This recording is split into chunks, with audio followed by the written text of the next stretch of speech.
कहानी की शुरुआत दो काल्पनिक राज्यों विजयगढ़ और नौगढ़ से होती है।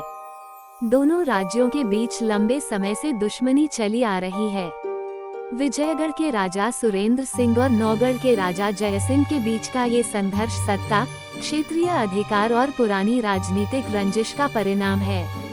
इन हालातों के बीच विजयगढ़ की राजकुमारी चंद्रकांता और नौगढ़ के राजकुमार वीरेंद्र सिंह एक दूसरे को पहली बार देखते हैं और प्रेम में पड़ जाते हैं।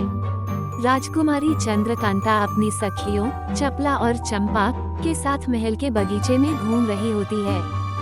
वहीं से उसकी मुलाकात वीरेंद्र सिंह से होती है।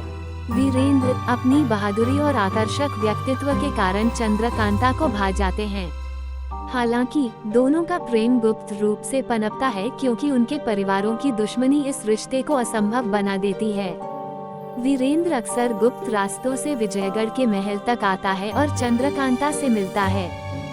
कुबेर सिंह विजयगढ़ के दरबार का एक प्रभावशाली व्यक्ति है और चंद्रकांता से विवाह करना चाहता है। वो अपनी चालाकी और षड्यंत्रों के जरिए राजकुमारी को पाने की कोशिश करता है। कुबेर सिंह चंद्रकांता और वीरेंद्र के प्रेम के बारे में जानकर और अधिक क्रोधित हो जाता है। वह चंद्रकांता का अपहरण करने और वीरेंद्र सिंह को हराने की योजनाएं बनाता है। एक दिन चंद्रकांता गलती से विजयगढ़ के पास स्थित एक तिलिस्म जादुई किला में फंस जाती है। ये तिलिस्म कई पहेलियों, जादुई दरवाजों और खतरनाक जालों से भरा हुआ है। इस रहस्यमय तिलिस्म को केवल अयारी और गहन ज्ञान से सुलझाया जा सकता है। तिलिस्म के भीतर कई रहस्य छिपे हैं, जिनमें खजाना, अद्भुत शक्तियाँ और जादुई तत्व शामिल हैं। तिलिस्म का दरवाजा खोलने के लिए विशेष मंत्रों और कुंजी की आवश्यकता होती है। जब वीरेंद्र सिंह को चंद्रकांता के तिलिस्म में फंसने की खबर मिलती है, तो वह अपनी सेना और अयारों जासूसों के साथ उसे बचाने के लिए निकल पड़ता है। वीरेंद्र के सबसे भरोसेमंद अयार तेज सिंह और देव सिंह हैं, जो अपने चतुराई और बहादुरी से तिलिस्म के जालों को पार करने में मदद करते हैं। चंद्रकांता की सखी चपला भी अयारी में निपुण है और अपनी रानी को बचाने के लिए हर संभव प्रयास करती है। अयारी, जो इस कहानी की विशेषता है, एक अद्वितीय कला है। अयार भेष बदलने, गुप्त रास्तों का पता लगाने और शत्रुओं को चकमा देने में माहिर होते हैं।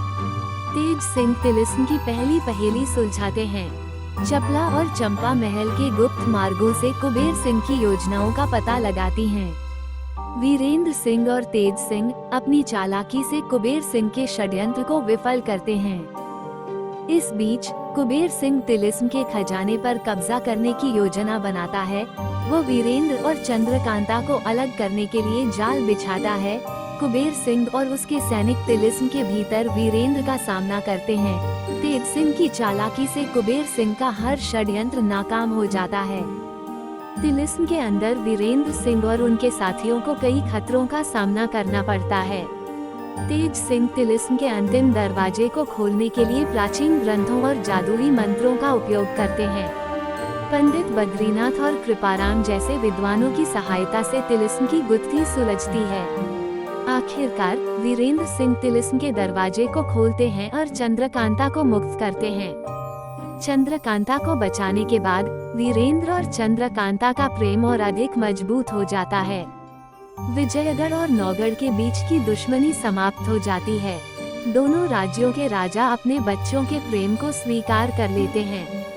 चंद्रकांता और वीरेंद्र सिंह का विवाह बड़ी धूमधाम से होता है और दोनों राज्यों के लोग इस खुशी में शामिल होते हैं। चंद्रकांता एक प्रेम गाथा है, लेकिन ये साहस, बुद्धिमत्ता और निष्ठा का भी प्रतीक है। ये दिखाता है कि सच्चा प्रेम हर बाधा को पार कर सकता है, चाहे वो तिलिस्म जैसा कठिन रास्ता ही क्यों न हो।